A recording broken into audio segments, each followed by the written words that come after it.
Hello friends, welcome to my channel education and job @94। তো আজকে তোমাদের জন্য খুবই গুরুত্বপূর্ণ 15টা সায়েন্সের প্রশ্ন নিয়ে এসেছি, যেগুলো তোমাদের বিগত বছরের প্রশ্নাবলী নিয়ে সমস্ত কিছু এখানে পাবে।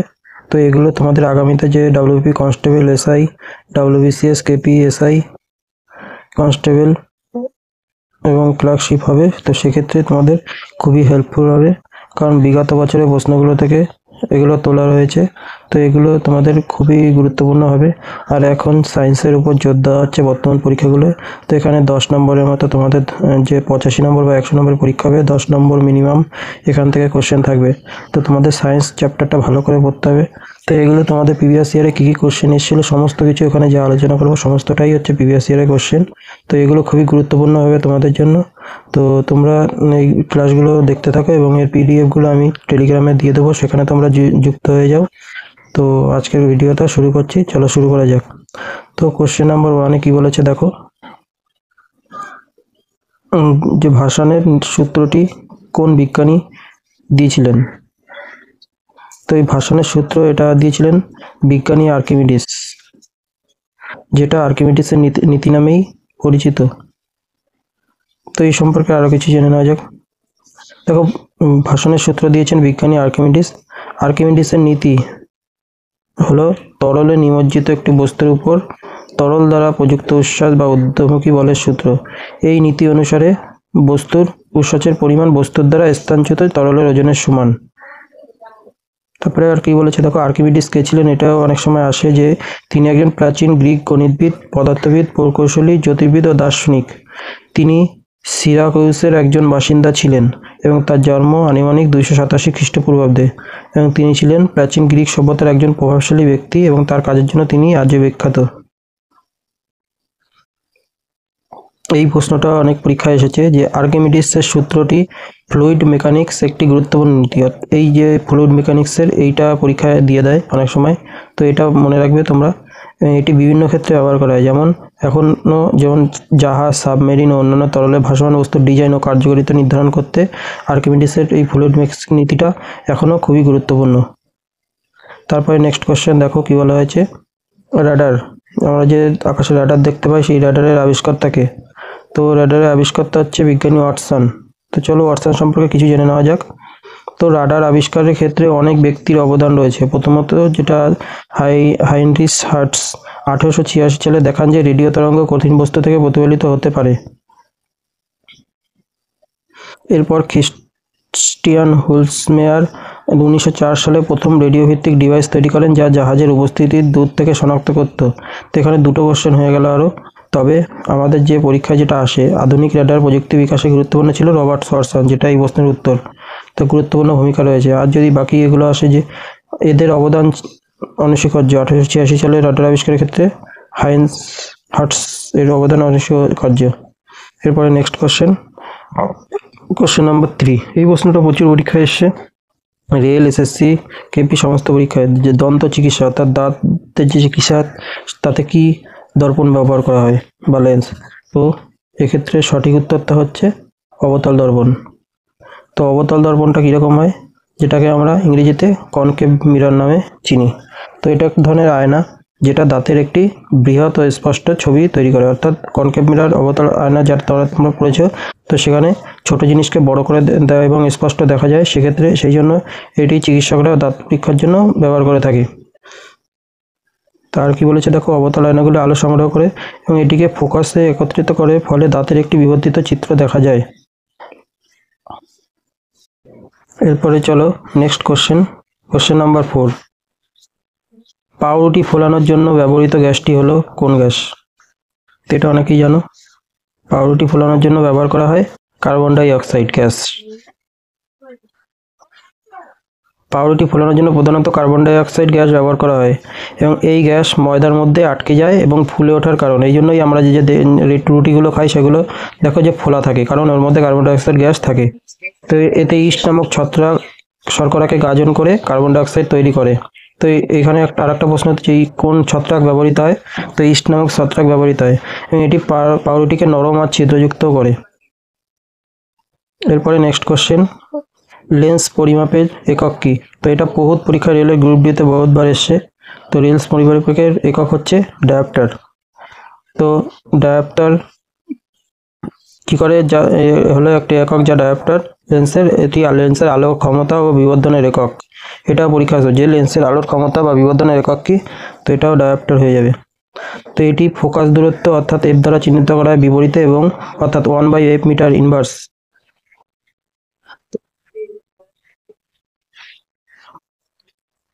তো এক ডায়োপ্টার হলো একটি লেন্সের ক্ষমতা যা 1 মিটার ফোকাস দূরত্ব বিশিষ্ট। তো অনেক সময় এই প্রশ্নটাও আসে যে লেন্সের ক্ষমতা সাধারণ যে ডায়োপ্টার এবার পরিমাপ করা হয় কি, এক ডায়োপ্টার সমান সমান কত মিটার। তো এক ডায়োপ্টার সমান সমান 1 মিটার পার -2^1। তো এটাও পরীক্ষা অনেক সময় আসে। তারপরে একটা উদাহরণস্বরূপ কি দেওয়া আছে দেখো, উদাহরণস্বরূপ যদি একটি লেন্সের ফোকাস দৈর্ঘ্য 1 মিটার হয় তবে তার ক্ষমতা 1 ডায়োপ্টার হবে। তো এই ফোকাস দৈর্ঘ্য মিটারে পরিমাপ করা হয়, তাই লেন্সের ক্ষমতা ডায়োপ্টার দ্বারা প্রকাশ করা হয়, যা ফোকাস দূরত্বের বিপরীত। ডায়োপ্টার লেন্সের অপটিক্যাল শক্তি পরিমাপের জন্য ব্যবহৃত হয়। যেমন চশমার যে আমরা যে কাঁচ বা লেন্সগুলো ব্যবহার করি সেটা হচ্ছে একটা অপটিক্যাল ডিভাইস। আমাদের যে চশমায় পাওয়ার লাগানো হয় সেক্ষেত্রে অপটিক্যাল ডিভাইস ব্যবহার করা হয়। এরপরে নেক্সট কোশ্চেন নাম্বার 6। এই প্রশ্নটা কেমিস্ট্রির প্রশ্ন এবং বহুতবার পরীক্ষায় এসছে যে জার্মান সিলভারে কোন সংকর ধাতু থাকে। তো জার্মান সিলভারে তামা, দস্তা, নিকেল থাকে, এবং এর থেকে আরেকটা প্রশ্ন হয় যে কোনটা কত অনুপাতে থাকে, সেটাও তোমাদের দিয়ে দেয়। অনেক সময় 5:3:2 বা 6:2:2 এরকম দেওয়া থাকে। তো চলো এই সম্পর্কে জেনে নেওয়া যাক। তো এটা সাধারণত আমরা 6:2:2 হিসাবেই পাই তামা, দস্তা, নিকেলটা। তো চলো এই সম্পর্কে আরেক কিছু জেনে নেওয়া যাক।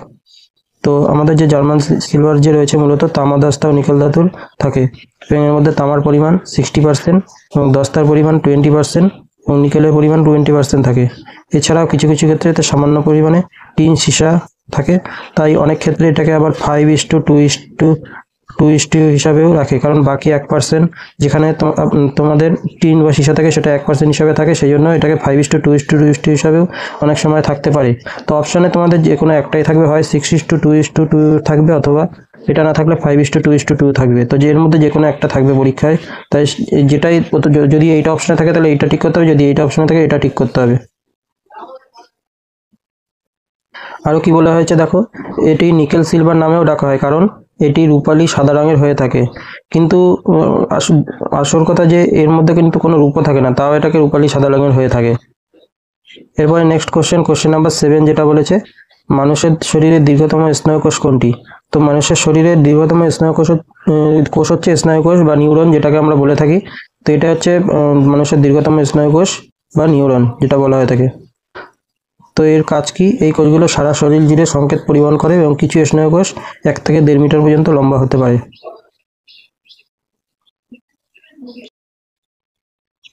তো এটা হচ্ছে তোমাদের স্নায়ুকোষের বা নিউরনের ছবি তোমরা দেখতে পাচ্ছ।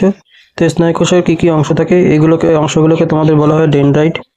এটা হচ্ছে কোষ প্রাচীর যেটা বলা হয় সেল বডি।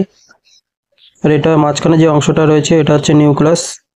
আর এইটাকে এই অ্যাকসন বলা হয়, এটা হচ্ছে মিলিনিয়াম স্টেম যেটা বলা হয়। এটা সোয়ান সেল, অর্থাৎ এই যে অ্যাকসনের মধ্যে যে গোল গোল অংশগুলো থাকে এগুলোকে সোয়ান কোষ নামে বলা বা সেল বলা হয়। তো এরপরে নেক্সট কোশ্চেন, তার আগে কিছু জেনে নেওয়া যাক। তো স্নায়ুকোষ বা নিউরন হলো মানবদের স্নায়ুতন্ত্রের মৌলিক একক, যা বিভিন্ন ধরনের সংকেত গ্রহণ, প্রক্রিয়াকরণ ও অন্য কোষের সাথে যোগাযোগ করতে সাহায্য করে। নিউরনের মূল অংশগুলো কি কি?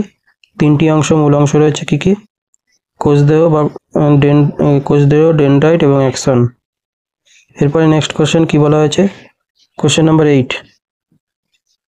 কিলোওয়াট ঘন্টা কিসের একক? তো কিলোওয়াট ঘন্টা হচ্ছে শক্তির একক। তো কিলোওয়াট ঘন্টা শক্তির একক, এবং এটি আমাদের যে বাড়িতে তোমরা জানো যে মিটারগুলো আছে সেগুলো কিলোওয়াট হিসাবেই থাকে। তো এগুলো বৈদ্যুতিক শক্তি পরিমাপের জন্য ব্যবহার করা হয়। তো তোমরা বাড়ির মিটারগুলো খেয়াল করে দেখতে পারবে ওখানে কিলোওয়াট লেখা থাকে।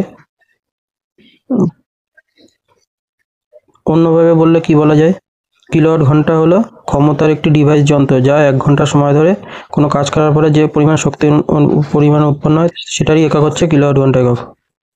আর এটা বিদ্যুৎ বিলিং ইউনিট হিসাবেও কাজ করে, যা তোমরা বাড়িতে যে বিদ্যুৎ বিল আসে সেটা এই ইউনিটের উপর ভিত্তি করেই তোমাদের বিল আসে। এরপরে নেক্সট কোশ্চেন, কোশ্চেন নাম্বার 9 কি বলা হয়েছে, তড়িৎ আদান জমা হয় যে যন্ত্রে তাকে কি বলা হয়? তো তাকে বলা হচ্ছে ক্যাপাসিটর।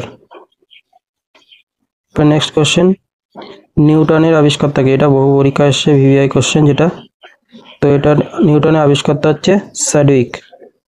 তারপরে নেক্সট কোশ্চেন নাম্বার 1, দুধ থেকে দইয়ে পরিণত করা যে ব্যাকটেরিয়া, এই পরীক্ষাটা ডাব্লিউবিপির একটা কমন কোশ্চেন, তোমার ডাব্লিউবিপি পরীক্ষার এটা খুব কমন কোশ্চেন তোমাদের এটা।